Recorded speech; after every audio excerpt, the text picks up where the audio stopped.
BFM Business et Tech & Co présentent De quoi je me mêle, François Sorel. Voilà le retour de quoi je me mêle, notre deuxième partie avec un petit clin d'œil sur notre studio. D'habitude, nous sommes dans le studio d'RMC pour tout vous raconter. Et là, pour cette première, on a changé de crèmerie, on est au studio de BFM Business et on remercie toute l'équipe qui s'occupe de l'infographie et du design de nous avoir fait un aussi joli studio. Il est beau, hein. Ouais, il est beau, hein, c'est sympa. Hein. Ça vaut le coup de venir nous voir. On va prendre nos habitudes, après on va pouvoir repartir. C'est pas pour dire, mais il est mieux que celui d'RMC. Oh. Non, non. On va nous fermer la différent. porte, après on va faire l'émission dans le couloir. Moi, je pratique les deux. Donc, C'est différent voilà. dans les celui d'RMC c'est cool aussi. Enfin voilà, tout ça c'était pour vous raconter un petit peu notre tambouille interne. Toujours Mélinda Davanço, la journaliste à la rédaction de Tech & Co, Anthony Morel, journaliste à BFM Business, le premier de quoi je me mêle de cette année. Restez avec nous à la fin de ce module. Si vous êtes en audio, vous aurez votre module bonus et si vous êtes en vidéo, je vous invite à télécharger ce module bonus. On vous racontera comment on prépare ce CES 2024 qui est dans les starting blocks. Voilà, dans quelques heures, bim, on s'envole direction Las Vegas pour vous faire vivre ce Consumer Electronic Show, le grand rendez-vous de la tech chaque année. C'est début janvier et forcément Tech & Co et BFM Business y sera. Dans l'immédiat, projetons-nous sur l'année 2024 qui vient de débuter. Mélinda, sur le site de BFM Tech et sur le site de Tech & Co, tu nous as fait une espèce de condensé des annonces importantes, en tout cas des tendances importantes qui vont se confirmer pour l'année 2024. Espérons-le, espérons-le. Bon, après... J'ai tenté de faire Madame Irma, mais Non, j'ai mais... pas pris des masses de risques, on va pas se mentir. Non, mais On sortira cette émission à la fin de l'année, on verra ce qui s'est réalisé ou pas, on mettra des notes. Hein. Bon, le premier produit que j'ai dit qui allait changer les choses, on le sait tous, c'est l'Apple Vision Pro qui doit arriver. Normalement, il doit même arriver aux États-Unis à la fin du mois de janvier, donc je ne devrais pas, début février, je on n'a devrais pas d'écho là-dessus, hein, on ne sait pas quand il sort. En fait, ça a été annoncé, c'est Tim Cook qui avait dit sur le début d'année, en expliquant qu'en gros, autour de la fin janvier, ça ne concerne que les États-Unis. Hein. Nous, le reste du monde, on est plutôt sur le deuxième semestre, voire à la rentrée. Pourquoi je l'ai mis dedans ? Évidemment, demain, vous n'aurez pas tous un Apple Vision Pro sur le nez. Zut. À 4 500 € environ, voilà, ce ne sera pas à la portée de toutes les bourses. En revanche... En 50 fois sans frais, c'est jouable. En livraison express. Non, là où je pense que ça va changer les choses, c'est le premier produit révolutionnaire chez Apple depuis 15 ans, un peu différent. C'est-à-dire, je n'ai rien contre l'iPad, mais l'iPad, c'était, on l'a suffisamment répété au début, un iPhone en plus grand, l'Apple Watch... Ils arrivaient sur un marché qui commençait quand même à être émergent. Là, ils arrivent avec un concept qu'ils ne veulent pas appeler casque, parce que c'est Apple, donc c'est forcément pas un casque. C'est un ordinateur du futur. Ordinateur spatial. Un ordinateur spatialisé. Donc, oui, il y a quelque chose qu'ils veulent différent et ils veulent bouger les lignes sur l'ordinateur. Est-ce que j'ai envie d'avoir un casque demain plutôt que l'écran de mon ordinateur ? Je ne suis pas certaine. Mais je vois ce qu'ils essayent de changer. Quelque chose de plus intuitif, de plus tactile, de plus collaboratif aussi, où que vous soyez. À l'heure du télétravail où plus personne ne se voit quasiment au bureau, ça peut être intéressant. Donc pour moi, c'est un des produits qui va changer parce qu'il va pousser, comme toujours Apple, va pousser l'industrie à bouger. L'industrie, elle a déjà ses casques, on le sait, les MetaQuest et tout. Mais quand on est Apple et qu'on arrive avec quelque chose auquel on croit et qui va changer, ça va faire bouger les lignes en fait. Ce qui est intéressant, Anthony, c'est que, et fascinant, c'est que Apple peut se planter avec ce produit-là. Ouais. C'est-à-dire que autant... on a toujours été plutôt confiant dans on va dire la stratégie d'Apple avec de nouvelles gammes de produits. L'Apple Watch, ils ont mis un peu de mal au début, mais finalement, ils ont réussi à l'imposer. Les AirPods, incroyables. L'iPad, quand on a vu arriver ce truc-là, franchement, on était plutôt confiant, même si ça n'a pas révolutionné les ventes, on va dire, de tablettes tactiles, mais malgré tout, voilà, Apple en vend beaucoup. Ouais. Le Vision Pro, c'est moins évident. C'est vrai, c'est moins évident, mais c'est pour ça d'ailleurs qu'ils partent eux-mêmes avec une stratégie prudente, on va le dire comme ça. C'est clair. On le sait. Hein. Ce qui est rare. C'est ça. Alors ils partent en fait avec la même stratégie qu'ils avaient avec les Apple Watch au début, en se disant on va lancer le truc, ça va pas être un produit mainstream grand public, et on va voir si ça prend. Et on va ajouter des briques technologiques. Le casque, ce sera une V1, mais il y aura sûrement une V2, une V3, une V4 qui seront moins encombrants. Avec la vraie clé, c'est est-ce qu'on va trouver des killer apps qui font que monsieur et madame tout le monde ont envie d'acheter et de chausser ce masque. Parce que si tu te souviens de l'Apple Watch, continue avec cette petite comparaison, mais l'Apple Watch, au début, c'était un podomètre amélioré. Donc tu avais le côté design, mais sinon, ça apportait pas grand-chose. Tu avais les notifs aussi de l'iPhone. Oui, non mais d'accord. Mais là où ça a commencé à être intéressant, c'est quand on a commencé à avoir des applications liées à la santé, quand on a eu l'électrocardiogramme, quand on a eu tous ces outils-là qui font que, en fait, là, moi j'ai envie d'avoir une montre connectée parce que ça me sert réellement à quelque chose. Pour le Vision Pro, il faut que ce soit pareil. Il ne faut pas que ce soit juste du gimmick et que je puisse avoir mon écran en face de moi pour jouer à un jeu comme on peut déjà le faire avec des casques de VR. Il faut vraiment qu'il y ait des applications. Alors ça peut être dans le télétravail, peut-être que ce sera dans le télétravail, peut-être que ce sera dans le domaine du divertissement pour regarder un film comme jamais on a regardé un film en immersion totale. Je ne sais pas encore, il faudra le tester, mais en tout cas, il va falloir qu'il y ait ces applications-là. Ça va être ça la clé pour que le produit puisse devenir un produit mainstream et compter dans les chiffres d'Apple. Aujourd'hui, ça va être peanuts, hein, vraiment. De toute façon, je crois ils ont vocation à en vendre 500 000 la première année, moins d'1 million. Ils ne sont pas mis, visiblement en interne, ils ne sont pas mis des gros objectifs dessus, ils ont compris. J'aime beaucoup l'analogie Apple Watch parce que je pense, on compare souvent au début de l'iPhone, parce que souvenez-vous, l'iPhone au début, il n'y avait rien, il n'y avait pas de store. Non, bien sûr. On sent et puis, qu'ils ont il y a pas mal d'experts qui disaient que ça n'allait pas marcher, l'iPhone. Enfin. Et parce qu'à l'époque, alors j'aime pas, je déteste ce mot, mais là pour le coup c'était ça, il y avait un côté vraiment disruptif. On arrivait avec quelque chose qui allait changer nos habitudes, nos façons de faire. Est-ce que le Vision Pro en fera de même? On attendra. Mais on a l'impression qu'ils ont appris des erreurs ou du lancement un peu en douceur de l'iPhone pour le Vision Pro. Et là où je suis d'accord avec toi sur l'Apple Watch pour moi, quand on me demande, moi j'en ai une, je l'utilise depuis le début et tout le temps, et on me demande, mais à quoi ça te sert? Moi je m'en sers pas pour faire du sport, comme toi, on ferait plus facilement du sport. Mais en revanche, elle me sert tous les jours, elle me sert à faire autre chose parce que j'en fais ce que je veux. Parce que le store de l'Apple Watch est tellement riche, comme tu dis, on en fait ce qu'on veut et chacun a un usage bien particulier. Il faut que le Vision Pro, en fait, aille là-dessus. Moi, ça me servira peut-être pour le loisir. Alors, j'adore jouer, j'aime beaucoup la VR, mais on sait que les casques qui ont servi notamment pour le cinéma et tout, en fait, ça marche pas terrible. En fait, c'est pas. Donc, il faut qu'Apple arrive à trouver un autre usage. Ouais. Moi, je connais des développeurs qui travaillent sur des applications là-dessus, notamment des choses de sécurité. Vous savez, plutôt que d'avoir plein d'écrans sous les yeux, vous allez finalement pouvoir choisir et avec la main faire défiler des écrans qui travaillent sur des choses de sécurité. Alors, un peu comme le casque HoloLens y allait, pour aller avoir toutes les notes, les notices sous les yeux et pouvoir réparer. Ça veut dire que les premiers usages, en même temps, pro est dans le nom, mais ça va être professionnel. Ouais. Vraiment, je pense que le vrai enjeu, c'est ça. Ça va être conquérir le monde professionnel et à partir de là... Ça s'appelle Vision Pro, à mon avis aussi, pour ça. Oui, sauf que Apple n'est pas un spécialiste du monde professionnel. Non. C'est ça qui est aussi...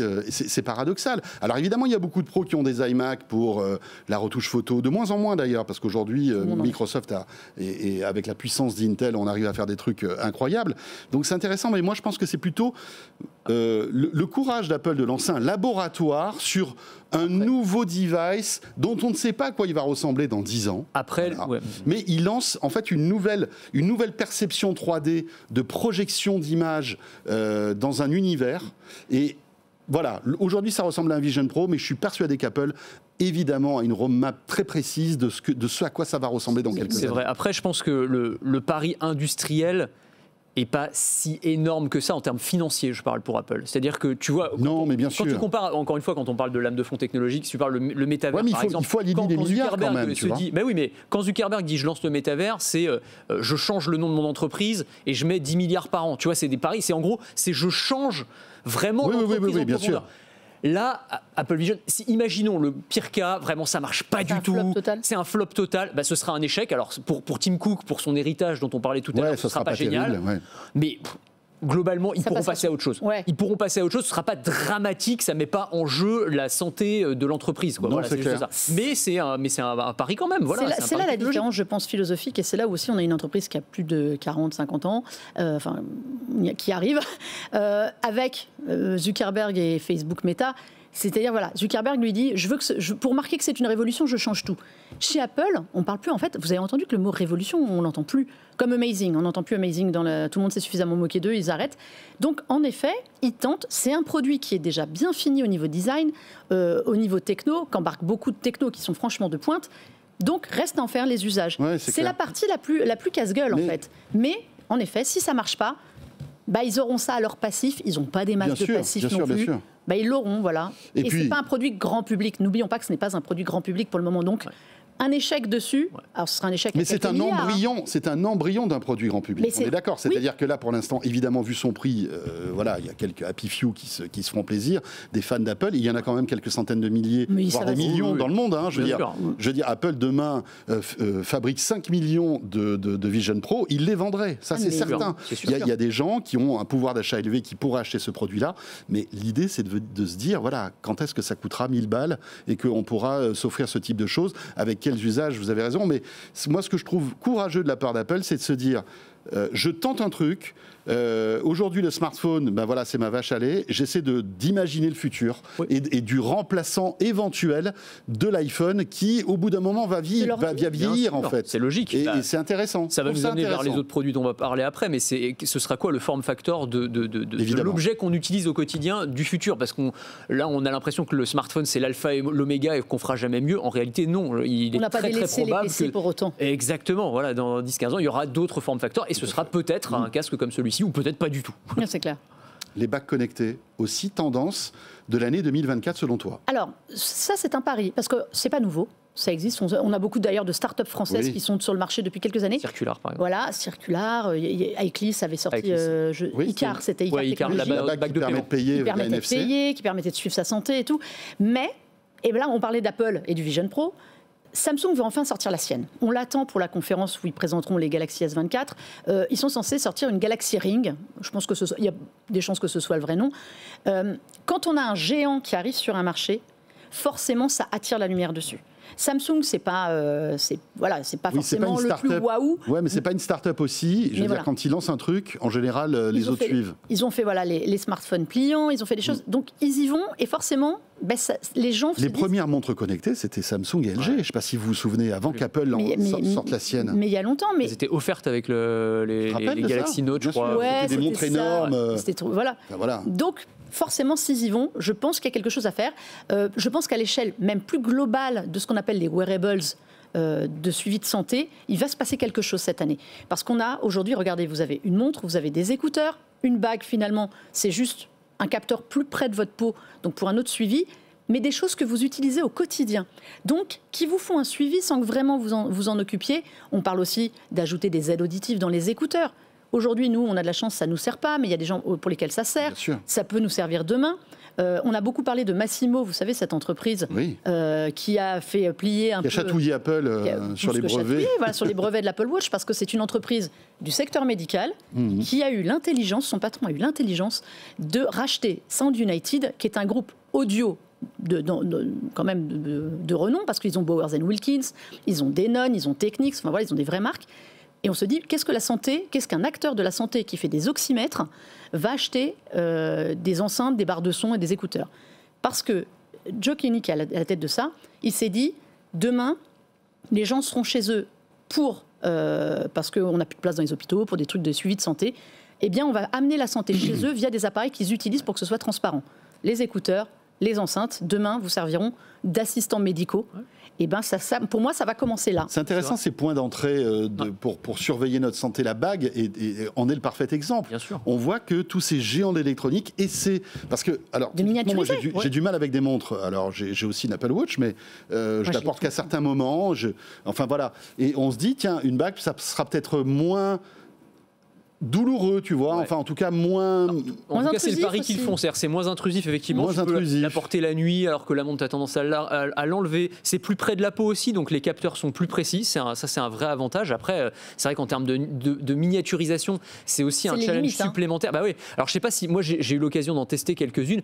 Pour l'instant, on en voit, pour ceux qui nous regardent derrière nous, c'est pas encore hyper esthétique. C'est-à-dire qu'en gros, aujourd'hui, c'est un anneau en plastique, quoi. C'est un gros anneau. C'est pour ça que j'attends la Galaxy Ring, parce que je me dis, venant d'un géant comme Samsung, probablement, ils auront des moyens en termes de design que n'ont pas des startups françaises. Donc peut-être que ça ressemblera plus à une vraie bague de joaillier, peut-être un peu plus épaisse, mais en tout cas un truc qui soit un peu joli, parce qu'aujourd'hui c'est quand même pas t'as l'impression d'avoir vraiment un anneau en plastique autour du doigt. Bon, c'est pas incroyable, quoi, franchement. Donc il y a un vrai effort à faire là-dessus, mais par contre sur le fait d'ajouter, en plus on n'est qu'au début sur les capteurs de santé, on en a ajouté plein dans les montres connectées, mais la suite ça va être les capteurs notamment pour la glycémie, ça va être une vraie révolution pour les patients diabétiques. que ça fait des années qu'on voit. Évidemment, tu as tout à fait raison. Enfin, il y a vraiment beaucoup de choses à faire. Et on peut imaginer, y compris des usages, j'allais dire, quasiment professionnels. C'est-à-dire, par exemple, je sais pas moi, tu sors de l'hôpital, on va te proposer de porter une bague pendant quelques jours pour avoir un suivi de ta santé qui va être envoyé directement au médecin. Et donc, ça permet de libérer des lits d'hôpitaux. Et toi, d'avoir une sécurité aussi. Monitoré et surveillé. Exactement. Et puis tu la rends après la bague. Enfin, tu vois, il y a plein de cas d'usage auxquels on peut penser. Il y a un côté vraiment pratique et il y a un côté qui répond aussi à des enjeux publics parce que la place en santé dans les hôpitaux, comme tu dis, il n'y en a pas beaucoup. Des médecins, il y en a de moins en moins. Donc là, moi je le vois aujourd'hui dans les hôpitaux, ils font un suivi. En dehors avec des balances connectées, des tensiomètres connectés, des données qui remontent via le smartphone. Aujourd'hui, le tout passe par le smartphone. Donc là, avoir sa montre toute la journée, on sait qu'aujourd'hui, il y a des détecteurs de chute, il y a des détecteurs d'accidents, de choses comme ça. Ta fréquence cardiaque, elle s'emballe, tu as une notification. Alors, on met encore bien en garde, ce ne sont pas des médecins au poignet. Mais je pense que là, on se rapproche de quelque chose autour de la santé de manière transparente qui va être beaucoup plus présent. Je ne sais pas si vous avez vu ça. Alors, c'est une actu qui est pas forcément corrélée à tout ce qu'on raconte, mais qui me fait penser à tout ça. Il y a quelques heures de cela, il y a un marin qui a été récupéré au large de la Nouvelle-Calédonie grâce à sa montre. Et quand je vois ce titre-là, je me dis, waouh, il avait une Apple Watch géniale, etc. Je clique sur l'article, je commence à lire l'article, et en fait, c'était simplement comment dirais-je, le côté brillant de la montre qui a fait que un bateau a vu un truc chelou qui était dans les vagues, et en fait, ils l'ont sauvé par ça. Je me suis dit. Et en fait, au début, je me suis dit, waouh, il devait avoir une Apple Watch, une Garmin, etc. Et c'est ça, il a été. Non, c'était très low-tech en fait. C'était simplement la réverbération du truc. Enfin, voilà, c'était la petite parenthèse qui m'a fait sourire. Et puis en tout cas, ce gars-là est miraculé parce que vous vous rendez compte un peu l'histoire. Tu évoquais justement le rachat de cette boîte Sound United par Massimo. C'est intéressant parce que on se rend compte aussi que typiquement les aides auditives, qui a toujours été un objet un peu technologique tabou, pas tabou, mais on essayait de le cacher. C'était quelque chose qui n'était pas forcément très valorisant, etc. On sait qu'Apple travaille sur des AirPods qui nous permettraient d'entendre mieux. Alors, je ne sais même pas si c'est des AirPods d'aujourd'hui qui pourraient subir une mise à jour et permettre en fait aux malentendants de mieux entendre. Mais on voit que là aussi, il y a une espèce de démocratisation de ce type de produit. C'est intéressant. Et Massimo fait évidemment est pile poil dans le truc. Ils ont racheté c'est très malin. Massimo, ils ont racheté une société australienne une start-up qui s'appelait Nura, qui avait mis au point une technologie justement d'envoi d'ondes de fréquences dans votre oreille, dans le pavillon, pour pouvoir ajuster votre écoute en fait à vos capacités auditives. On en a parlé pendant les cadeaux de Noël. Et voilà, exactement. Bien sûr. Et ça, c'est. Alors aujourd'hui, on trouve Nura n'existe plus. La technologie a basculé chez Denon, qui appartient aussi à Massimo et à Sound United. Mais moi, je trouve ça intéressant parce que cette technologie, justement, elle en appelle d'autres. Il y en a beaucoup des startups qui travaillent là-dessus sur comment adapter votre audition. Et bien évidemment, demain, je perds de mon audition. Alors c'est tout bête, je me refais une calibration des écouteurs et je vais entendre mieux. Inversement, eh bien, tes AirPods, ou tes écouteurs, pourquoi ils ne feraient pas l'inverse ? C'est-à-dire qu'aujourd'hui, ils sont faits pour ça. Et donc, ils vont t'ajouter la musique. Ils sont bardés de micros. On peut imaginer qu'ils soient connectés sur l'iPhone. Tu poses ton iPhone au milieu d'une table et t'entends super bien les gens qui sont autour de toi. Tu peux déjà, en fait, via les écouteurs, les AirPods, si tu les déposes, il y a une fonction d'accessibilité qui fait que tu vas mieux entendre. Tu en poses un et tu gardes l'autre à l'oreille et tu peux mieux entendre. Donc tu te sers du micro de celui qui est posé. Tu peux espionner comme ça les gens en les laissant dans une pièce. C'est incroyable. Petit tips. L'iPhone, si un jour vous avez la patience de vous jeter dans les réglages d'accessibilité d'un iPhone, c'est un truc de folie. Il y en a absolument pour tout le monde. Et il y a notamment beaucoup de partenariats avec des fabricants d'aides auditives, en fait, qui se connectent à l'iPhone avec des options. Ce que je vois derrière tout ça aussi, Anthony, c'est que ça fait baisser le prix de ces produits qui sont énormément cher aujourd'hui, des aides auditives, c'est plusieurs milliers d'euros, etc., etc. Et là, le fait qu'on puisse avoir du Denon, alors c'est pas donné. Ah non, on a quasiment 300 et des brouettes. Mais c'est beaucoup moins cher que les aides auditives. Bientôt tes AirPods seront remboursés par la Sécu. Écoute, c'est jamais. Hein. Non, mais je crois qu'il faudra régler le problème de l'autonomie. C'est un peu ça. En gros, tu as l'oreille augmentée avec ces outils qu'on va intégrer dans les écouteurs.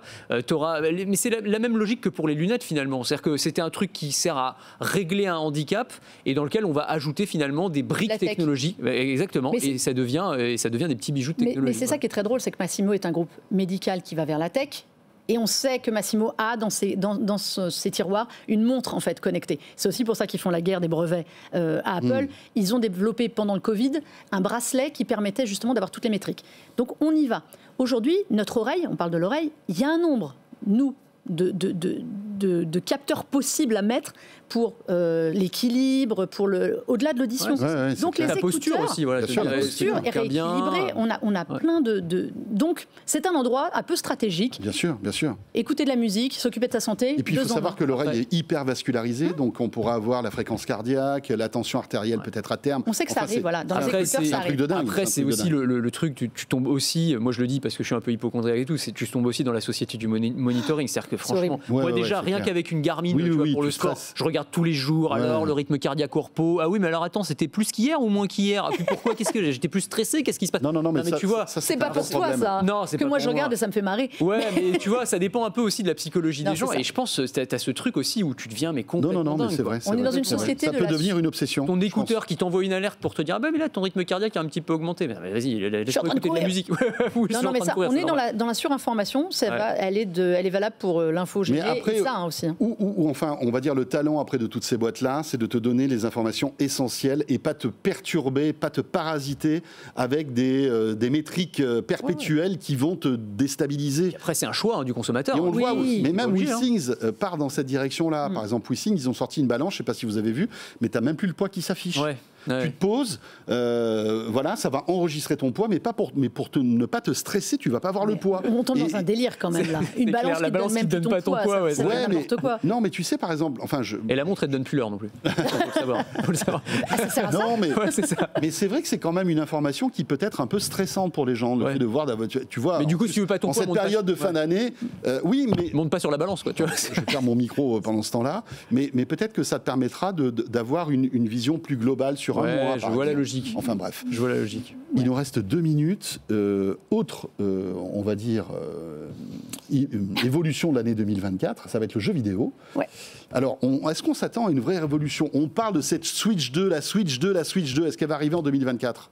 Alors tu t'appelles pas Super Mariette. Je pourrais te dire oui des échos que j'ai de l'industrie et de savoir ce qui se passe et des gens qui l'ont vu. Donc oui, normalement elle arrive. La Switch 2. Pourquoi aussi? Parce que c'est celle qui est sortie en premier. Elle est sortie en 2017. Elle a 7 ans. On sait que 7 ans, c'est une génération, en fait, en gros. Elle aussi, technologiquement, un peu à la bourre.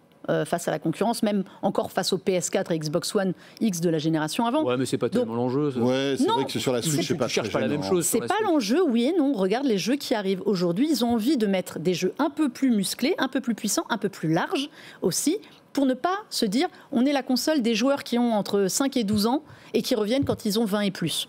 Tu vois, enfin, je schématise, tu vois, mais de prendre ce cœur de jeu d'ado qui jouent souvent à des jeux en ligne, à des jeux comme ça, ils veulent plus les perdre. Donc elle existe, cette Switch 2 ? Elle est prête ? A priori, elle existe. Elle aura un nouveau processeur, elle sera un petit peu plus puissante. Donc elle doit arriver pour permettre d'autres jeux. Aujourd'hui, la Switch actuelle... Même form factor, même écran... Un peu dans la même idée. Ils ont tellement trouvé le form factor génial, ce format hybride que tu peux trimballer, retirer les manettes, jouer. Ils vont pas revenir à la Wii U. On veut surtout une meilleure qualité. J'espère. Non, mais on veut surtout une meilleure qualité, quoi. On voudrait qu'elle diffuse vraiment de la 4K et pas du 720p quand tu la branches sur ta télé. Toi, des petits trucs comme ça, qu'elle puisse faire tourner des jeux un peu plus ambitieux. Aujourd'hui, les gros jeux ambitieux passent beaucoup par le cloud. C'est-à-dire que, en gros, la Switch te permet de jouer forcément connecté. Il y avait des jeux, je sais plus, il y a Red Dead Redemption, le premier qui arrive. C'est le premier. On va être au max de ce qu'elle peut faire. On voit que, par exemple, le Zelda, le nouveau, qui est sorti cette année, changeait pas beaucoup du précédent, peut-être à cause des limitations de la console. Vraiment, parce que je pense que c'est pas forcément ce qu'ils cherchent. Quand tu fais un Zelda, tu veux pas avoir le niveau de graphisme que tu as sur Baldur's Gate 3, tu vois. Enfin, c'est pas. Oui, mais pourquoi ils n'auraient pas envie de faire venir, par exemple, un Baldur's Gate 3 sur la console, tu vois? Il y a aussi... En fait, je pense qu'ils veulent aller plus loin que juste on est une console pour les familles. Alors après, ce qui se murmure, c'est que ce qui arrive ne sera pas du niveau de la PS5 ou des Xbox Series. On arrivera sur une console... Ça n'a jamais été la stratégie de Nintendo, d'ailleurs. Ils ne font pas la course comme ça à la surpuissance non plus. Donc ce sera du niveau de PS4. Ah bah oui, ils mettent des composants qui sont éprouvés dans une console, qui leur coûtent pas très cher. Ils vendent ça pas trop cher non plus, et en fait ça devient... Le processeur d'NVIDIA qui est dedans, il a 10 ans, quoi. Voilà, c'est incroyable. Quand ils l'ont mis sur cette console, il était déjà en quelques années. Mais bon, voilà, la grosse nouveauté, ce sera la Switch 2. Les autres vont peut-être nous faire des versions pro de milieu de génération. On verra bien tout ça. Vous voyez, on a une année 2024 qui s'annonce passionnante et qui le sera très très vite puisque, comme je vous le disais il y a quelques minutes, nous serons au CES de Las Vegas. D'ailleurs, on va en parler dans un instant pour le module bonus qui n'est accessible, je vous le rappelle, que en version audio, en podcast audio de quoi je me mêle. Donc voilà, si vous voulez découvrir avec nous les coulisses de cette préparation de ce grand voyage pour toute l'équipe, rejoignez-nous donc en audio. En tous les cas, si vous êtes avec nous en vidéo et sur BFM Business, merci de nous suivre. On sera là d'ailleurs de quoi je me mêle la semaine prochaine depuis le CES de Las Vegas, depuis notre plateau délocalisé. Merci de nous suivre et encore une fois, une très très belle année 2024. À très vite. De quoi je me mêle sur BFM Business et Tech & Co.